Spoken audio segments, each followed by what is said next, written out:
Okay, we're going to be drilling the top hole in this can, or hat, or whatever you want to call it, to fit this. Okay, and this is a 3-inch piece that's going to go on our snorkel tubing. And yes, the cheapest, easiest way with fittings I could find is our pre-cleaner fits right over this perfectly. It's a 3-inch outside diameter, and our snorkel pre-cleaner fits right on it. So you don't have to do any fancy stuff. Then you can hose clamp it. You can use these threads to actually mount, and I'll show you how I do that later. But then you can also unsnap your equipment real easy. You can undo the hose. That'll be up for the snorkel end. This piece, I want to be able to unsnap the hose off of it when it's on the carburetor. So I like the sewer hose for RV. It's only 18 bucks total. And this piece here is going to mount right there. Of course the trash truck would show up while I'm talking to you. So what we're going to do right now is I got my hole centered. I'm going to drill for this. Then we're going to drill for the 4 bolts to hold it in. And I have done all the measurements for the smallest area of this tube, and the Venturis in my Weber, I have a 44, but it's got 28 millimeter Venturis. I can fit up to 5 of those Venturis through one hose. So I am well over the 2 that I need. So even with flow restrictions and everything, I've actually got enough air coming through to feed 5 Venturis, and I'm only feeding 2.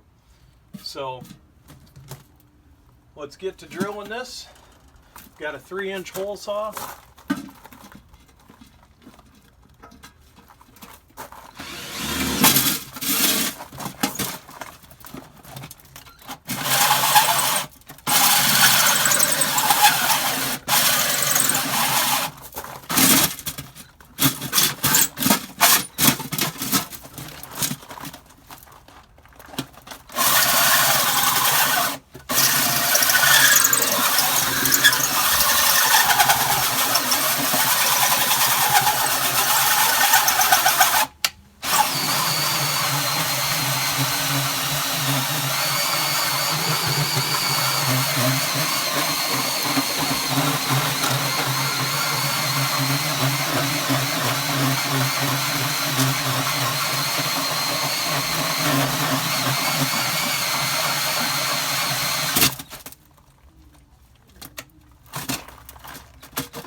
Okay.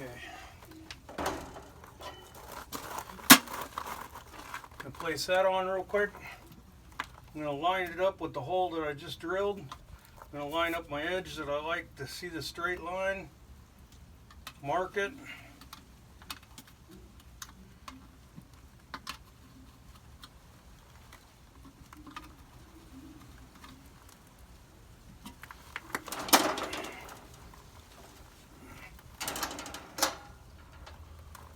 Trying to hurry so that the camera doesn't overheat again in the sun today. I'm trying to do this in a shady area. That's why I'm back here next to my house. The garage is about 120.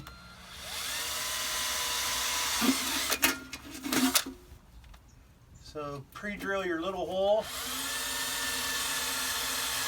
99% of the time your bit's going to stay nice and centered. Because I didn't center punch it because I don't want to dent the top of the container or the hat.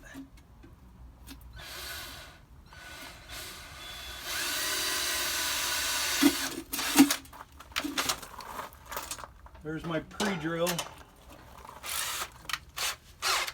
and now my 1/4 inch.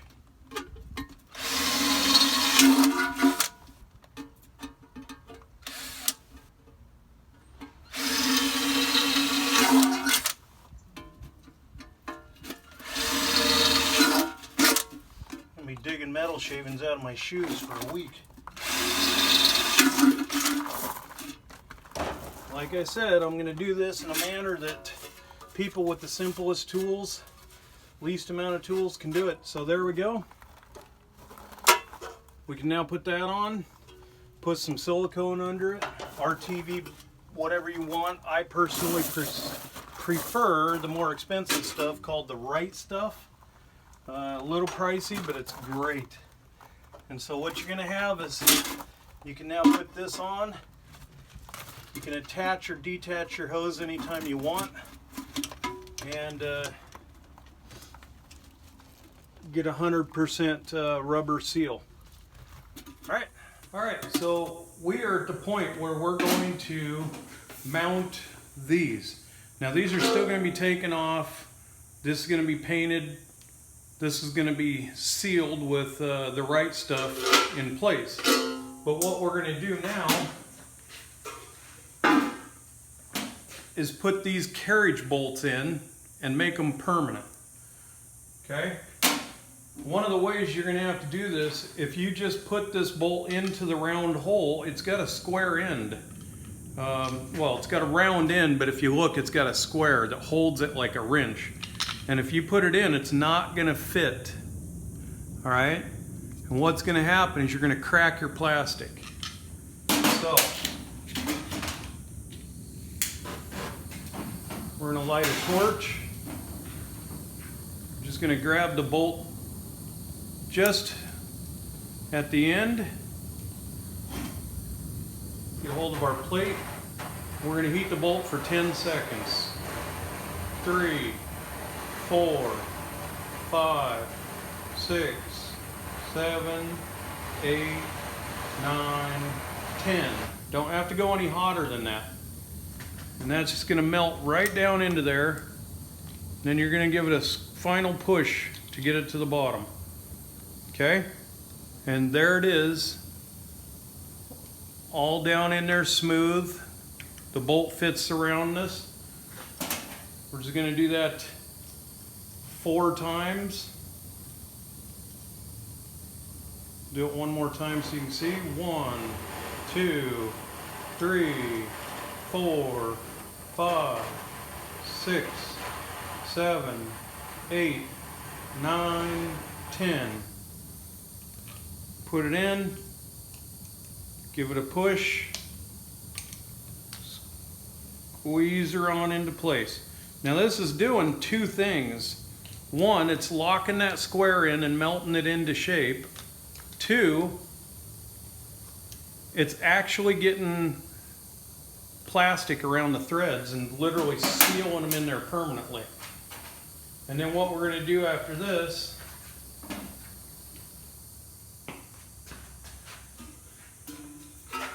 is we're going to put lock nuts on the inside. The reason you're going to want to go with a lock nut, the nut that has the plastic on it, if you put a regular nut and a lock washer, and if that happens to come loose, it's going to drop straight down. Now you do have an air filter, so it's not going to go in the carb, but as you're taking your air filter and stuff apart, you may drop it in. So I recommend don't even put yourself in that situation. Use a lock nut. So there you go. All right, so I need to bend this metal, get a good sharp crisp edge, but I don't own a metal brake. And I'm, again, trying to just keep this on the cheap. So I got a truck, I don't know what you call it, forklift truck? I forget, hand truck. It's a hand truck. So I've marked out my line, got the battery on here. I'm going to tilt this back. I'm going to put it right on the edge that I need. And then I'm going to go ahead and start bending her up. And then I'm going to finish off by holding here and working it up with a hammer.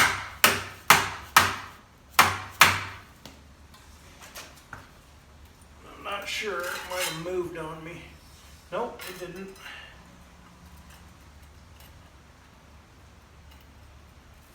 Thought it did, but it didn't.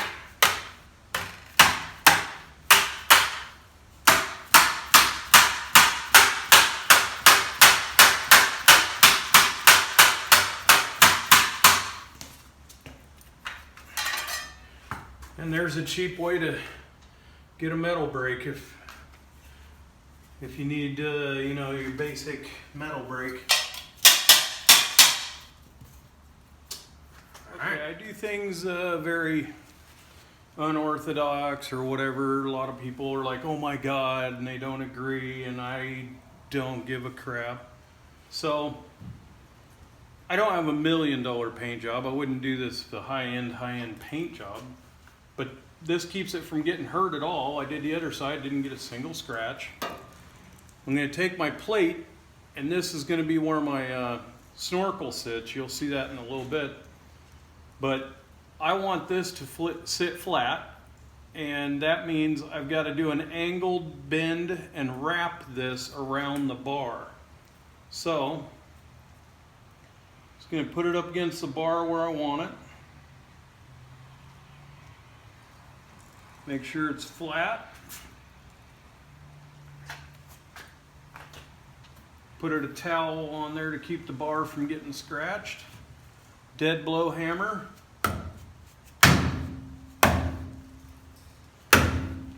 It's going to be tough. The other side was easy. What the heck?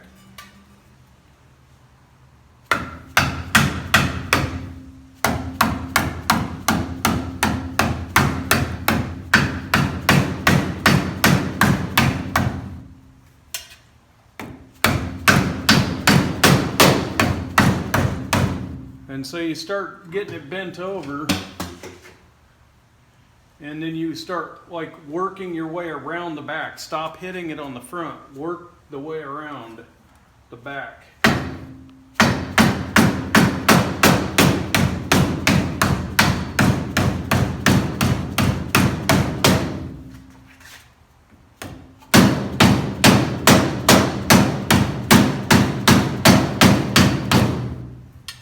Now you can keep the flow going because you know your angle, so you can roll it this way and work it.